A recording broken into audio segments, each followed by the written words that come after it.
তাদেরকে মন্ত্রণালয় থেকে সেটাকে পাস করে নিতে হবে। আমার প্রশ্ন মাদ্রাসা কর্তৃপক্ষের কাছে যে কোন মন্ত্রণালয় থেকে নিতে হবে, কিভাবে নিতে হবে আমাদেরকে একটু শিখিয়ে দিন, আমরা আমাদের দাবি সেভাবে আদায় করে নেব ইনশাআল্লাহ।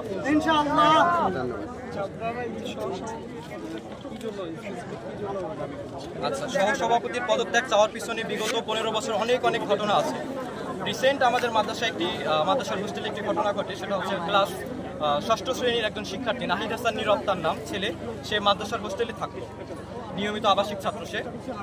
মাদ্রাসার আম গাছে ঢিল দেওয়ার কারণে মাদ্রাসার সহসভাপতি মোহাম্মদ শামসুজ্জোহা সুজা তাকে শ্বাসরোধ করার চেষ্টা করে, তাকে শূন্যের উপরে ভাসিয়ে তোলা হয় গলা চিপে ধরে, এবং তৎক্ষণাৎ সেই শিক্ষার্থী আমাদের অসুস্থ হয় এবং তাকে মেডিকেলে আমাদের সাধারণ শিক্ষার্থীদের 3টা দফা ছিল, যে আমি এক্সপ্লেন করছি। প্রথম দফাটা ছিল যে মাদ্রাসার সহসভাপতি নাম হচ্ছে মোহাম্মদ শামসুজ্জোহা সুজা, তার বৈরী আচরণ এবং শিক্ষক এবং শিক্ষার্থীদের সাথে অপ্রীতিকর আচরণের কারণে আমরা মাদ্রাসা ক্যাম্পাস থেকে তাকে অবাঞ্ছিত ঘোষণা করার দাবি জানিয়েছিলাম এবং তার সাথে তাকে স্বইচ্ছায় সজ্ঞানে পদত্যাগ করার জন্য মাদ্রাসা কর্তৃপক্ষকে আবেদন করেছিলাম। আমাদের প্রথম দাবি ছিল এটা।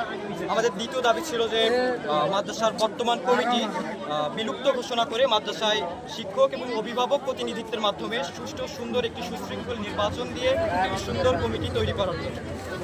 আমাদের তৃতীয় দাবি ছিল মাদ্রাসার যে সকল ছোটোখাটো সমস্যাগুলো আছে, মাদ্রাসার শিক্ষার পরিবেশ, সুষ্ঠু সুন্দর পরিবেশ ফিরিয়ে নিয়ে আসার জন্য একটি সুন্দর ছাত্র সংসদ নির্বাচনের ব্যবস্থা।